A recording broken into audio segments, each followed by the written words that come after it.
Hi, welcome back guys to part 5 of this awesome tutorial series where we learn about the basics of Unity programming and Unity itself. Now this tutorial series being a little bit ad hoc, our game will evolve as we build it and as we learn a couple new functions. Now, there are plenty of different ways of starting when you're starting code. But before we even touch it, I like to plan out, I like to draw out things. So let's grab my favorite tool, Paint. Now having Paint out, we're going to talk about what game we're going to create. Now we're going to be cubes, right? And this cube is going to collect coins, right? And the cube will be able to move these directions, so X, Y, and Z. And there will be enemies, and the enemies will try to ram you. And that's about it. You'll also be able to cut off line of sight, maybe, or something cool like that. There's going to be some way that you can either kill or distract these enemies. And so that's my game idea. And with that in mind, let's start programming. So when we started off, we added the name, attack speed, dead, health, and so on. However, our character is not right now going to have an attack, and I don't want to overbear this with too many variables. So let's just grab all the information that is actually needed for the character to move.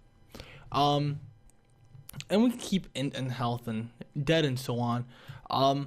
But right now, let's just kind of move this like so. And that way, we don't really look too far into the future, but have what's at hand. So let's make a couple variables that we know we're going to use. And there's two ways of making a character move. One way would be to use the character controller, which does everything fine, except it doesn't allow to have square or a random collider.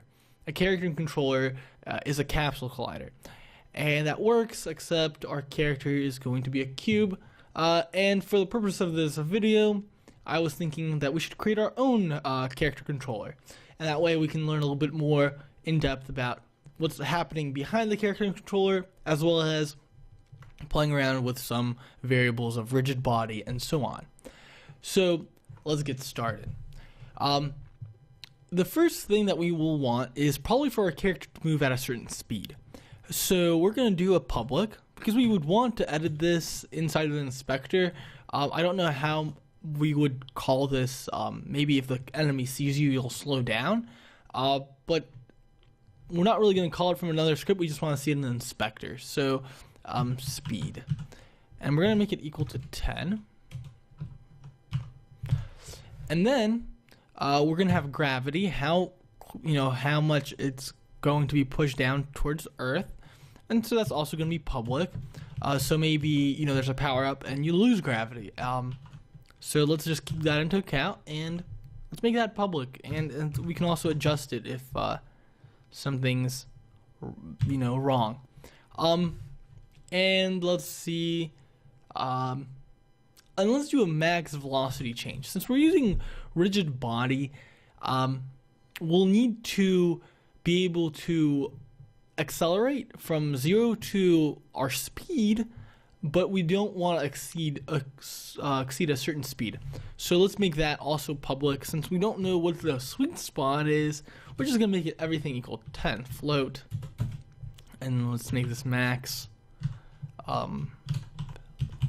velocity change. We're gonna make it equal to 10 as well.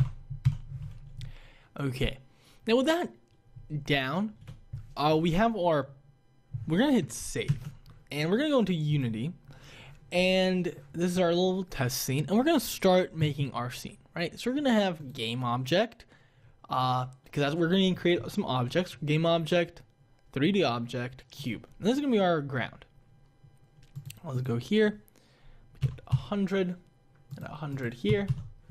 And give it some color. So to give anything color without this default material, as you see, it's blank. To change that, you let's make a folder first. So let's in our assets, right click, create folder, and put colors. Oh. And I'm going to right click here, create, and we're going to create a material. So if you click on the game object, you see default material. We're going to actually create our own. So create material. And this is going to be called ground. And now we can drag the ground material onto our ground, either by dragging it into the hierarchy or into the inspector. And it closes up, and we can open it, and now we can change it to a lovely green, but not too piercing, right? Maybe we can do an orange. That looks nice, doesn't it? So having that set, we can now make our player. Game object, 3D, cube, and we can double click on our player and drag him out of the ground, like so. And we see that this is called cube. And to rename these, you can either go here and type in whatever, so ground, or you can click here and you can click, double click for Mac, click and wait, click again for Windows, and type player. And that way we have a little bit of distinction. Now, as I said earlier, everything here is like a folder. We can drag and drop things into one another. And since we're not going to create necessarily a camera script right now, and we want to test this out, we can parent the camera to the player. And by parenting, this is going to be the child. And we're dragging and dropping into the other folder, the game object. And this is now the parent, and this is now the child, the parent being on top.